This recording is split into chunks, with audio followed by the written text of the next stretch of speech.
time for an updated what is in my bag, because since last time a lot of the golf clubs have changed, and we're going to start, seeming though we've got to the putting green, with this putter. I think this is the second newest edition. I've got an even roll ER11 VX putter. What I absolutely love about it is that huge line on it there. So when it comes to getting on the greens, it's so easy to align this beauty up with the alignment aid that I use on my golf ball. I draw a line on my Pro V1. It's just so easy for my eyes to lock in straight away on where I want to go, and then I can just focus on the pace of the putt. And that, oh right, it's going out of the bag because I missed, but it's a great little putter. It's 33 inches long. Forgiveness in the face, it's got the even roll face on there, which means if I do toe strike it, if I do heel strike it, I get a little bit more forgiveness and see that the ball rolls out more. So on my pace putting, I'm definitely finding that if I do get a little bit of a missed strike, I tend to not leave them as far as I would do with maybe some other putters. So that is the second edition there. I am a tinkerer of putters, so I'll probably have this for about another 2 months, and then I'll change into something new, and then I'll change into something new. Not because there's anything wrong with the putters, just because my eye just strays. But yeah, even roll ER11 VX is the first new addition into the bag. So now we're getting into the irons and the wood section. A lot of you think as well that I am actually sponsored by Mizuno for clubs.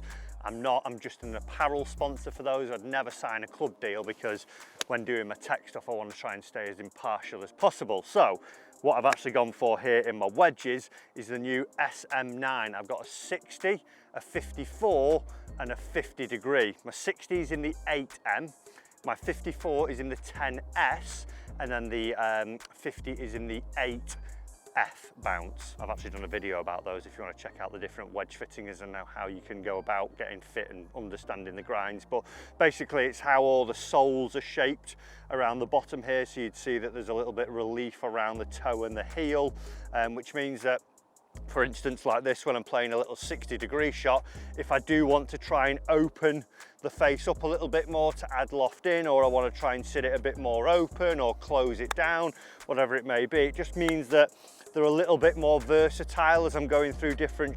So went fitting with James at Titleist. Go on. Oh, we'd take that one there. And yeah, seem to be the ones for me. I've got Dynamic Gold S400 Tourist shoe shafts in those, Tour Velvet Golf Brides full cord grips on those.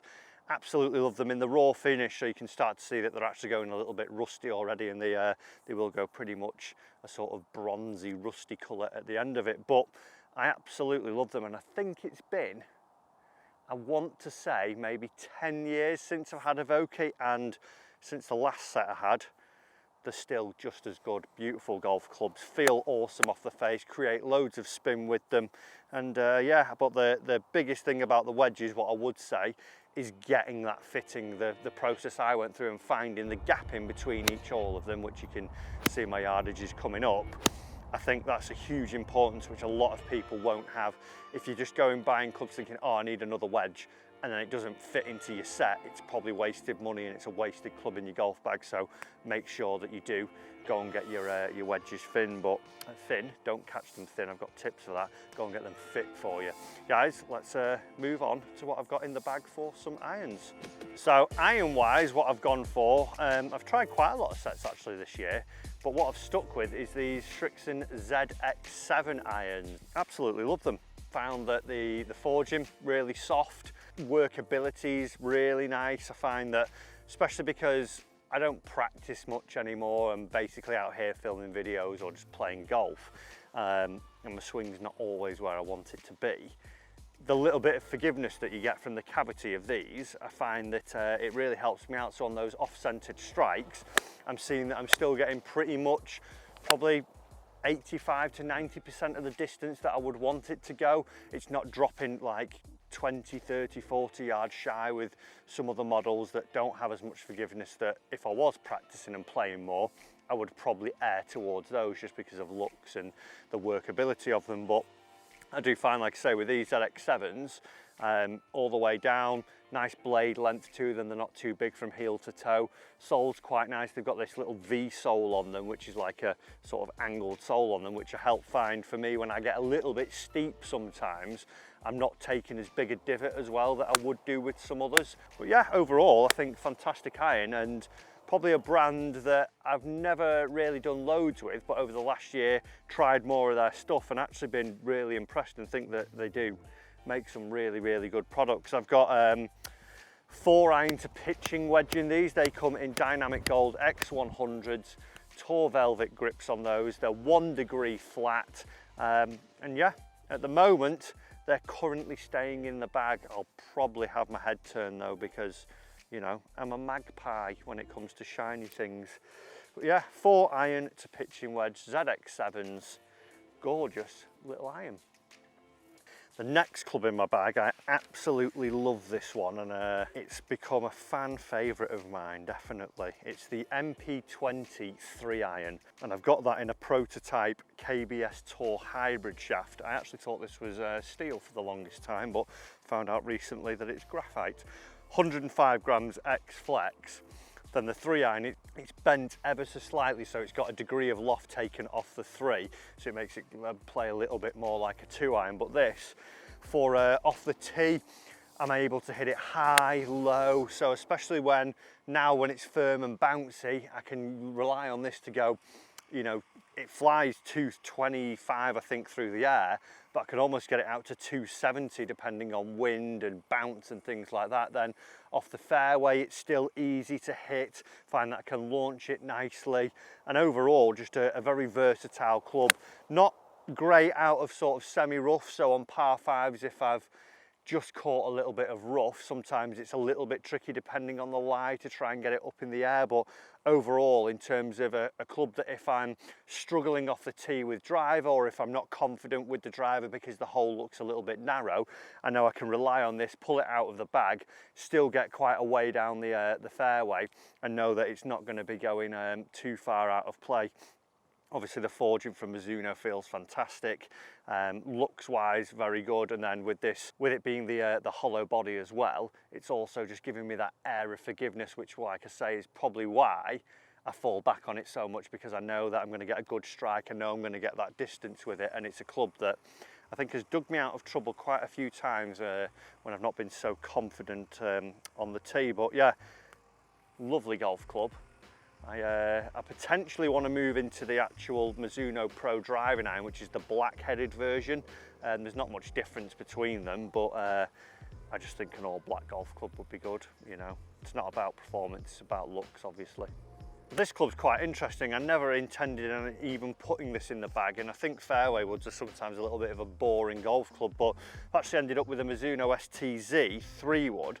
I've had the Titleist TSI 2 for I think about 2 years, or whenever they came out, and I'll probably move into the TSR 2 when I go and get a fitting at Titleist next week. But I had this for basically from the Bryson DeChambeau video. If you've not seen that one yet, go and check it out, where we were putting different grip sizes, an undersized, a normal and an oversized grip onto this shaft, and then just married it with this 3 wood because that's what we had lying around. And after hitting it, absolute rocket. It's set at 14 degrees. It comes in a 15 head, but it's set at 14 degrees.